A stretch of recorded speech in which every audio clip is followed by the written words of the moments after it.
විශේෂයෙන් හින්දු සම්ප්‍රදාය තුළ තමන් අදහන විශේෂිත දෙවිවරුන්ට තම භක්තිය මුල් කරගෙන විශේෂිත දිනයන් පුද පූජා විධි මෙන්ම පළතුරු වර්ග, මල් වර්ග, පත්‍ර වර්ග යොදාගෙන පුද පූජාවන් පවත්වනු ලබනවා.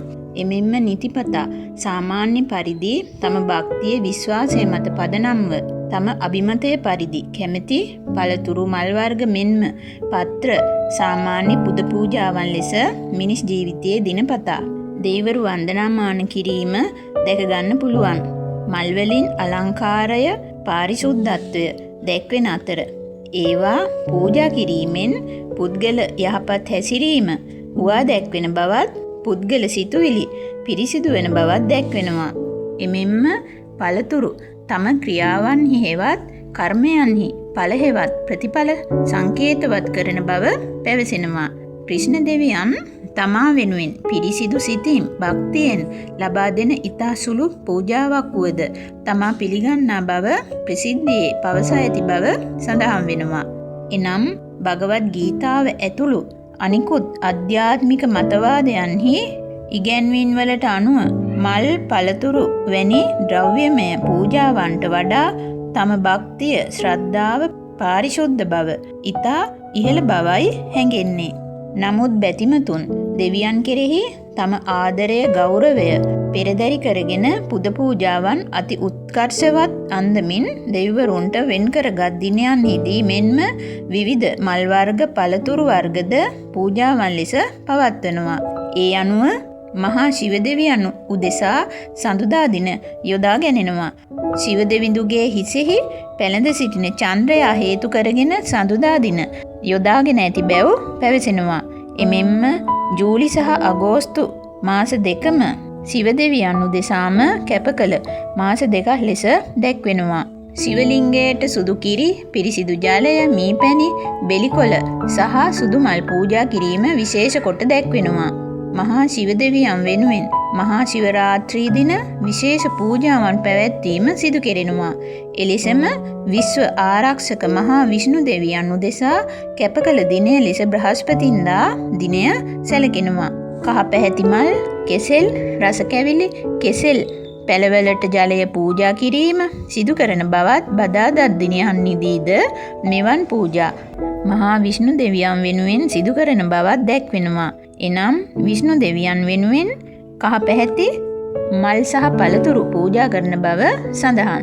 තවද ගිතෙල්, පහන්, සුවඳ දුම් පූජා කිරීමද සිදු වෙනවා. එමෙන්ම නෙළුම් මල්, තුල්සි කොළ විෂ්ණු දෙවියන් උදෙසා පූජා කෙරෙනවා. එලෙසම මහා කාලිමෑණියන් උදෙසා අඟහරුවාදා, සෙනසුරාදා සහ සිකුරාදා දිනයන්හි ඊතා සුදුසු බැව් සඳහන් වෙනවා. පූජා ද්‍රව්‍යයන් ලෙස රතු වදමල්, රතු කුංකුම, අබතෙල් යොදා ගැනෙනවා. එලෙසම හින්දු ආගමට අනුව තවත් එක් විශේෂිත දේවතාවියක් ලෙස මාතා ලක්ෂ්මී වන්දනාමාන සිදු කිරීම සිදු වෙනවා. ලක්ෂ්මී මෑණියන් උදෙසා සිකුරාදා දින ප්‍රධාන වශයෙන් කැප කර ඇති බවත් බ්‍රහස්පතින්දා දිනයන්හිදීද ලක්ෂ්මී මෑණියන් උදෙසා පුද පූජා පැවැත්වීම සිදුවන බවත් සඳහන් වෙනවා. නෙළුම් මල්, පිච්ච මල් වැනි ඕනෑම සුදු සහ රෝස පැහැති සුවඳ මල් වර්ග, සුදු පැහැති රස කැවිලි, එලෙසම ගිතෙල් සහිත පහන් පූජාවන් සිදු කිරීම පිළිබඳ විස්තර කෙරෙනවා. තවද ප්‍රඥාවේ අධිපති දෙවියා ලෙස සැලකෙන ගණපති දෙවියන් උදෙසා බදාදා දිනය කැප කර ඇති බව දැක්වෙනවා. ගණපති දෙවියන් රස කැවිලි උදෙසා ප්‍රචලිත අතර මෝදක් නම් කැවිලිද, ලඩ්ඩු නම් රස කැවිලි වර්ගයේද ඊතා විශේෂිත බව සඳහන් වෙනවා. කෙසෙල්, දෙළුම් මෙන්ම පොල්ද පූජා කිරීම දක්නට ලැබෙනවා. එමෙන්ම ගණපති දෙවියන් උදෙසා ඊතා බලවත්ම පූජාවක් ලෙස තනකොළ ඉති 21ක් පූජා කිරීම විශේෂ කොට දැක්වෙනවා. රතු මල්ද මෙම පූජාවන් සඳහා යොදා ගනු ලබන බවත් සුවඳ දුම් භාවිතයත් සිදු කෙරෙන බවත් පැවසෙනවා. තවද මුරුගන්, කාර්තිකේ, ස්කන්ධ කුමාර හෙවත් කතරගම දෙවියන් උදෙසා කෙසෙල්, හකුරු, ගව ගිතෙල්, මීපැණි සහ එනසාල් යන අමුද්‍රව්‍ය පහේ සංයෝගයෙන් සාදන ලද විශේෂිත ආහාරය උන්වහන්සේ උදෙසා වඩාත් පූජනීය පූජාවක් ලෙසද එලෙසම අබ, පොල්, රටඉඳි රස කැවිලි කිරි සහ මී පැණිද විශේෂිත පූජාවන් ලෙස සැලකෙනවා. එලෙසම නැවුම් වූ රතු හෝ සුදු මල් වර්ග මෙන්ම කුංකුම සුවඳ දුම් පූජාවන් සිදු කෙරෙනවා.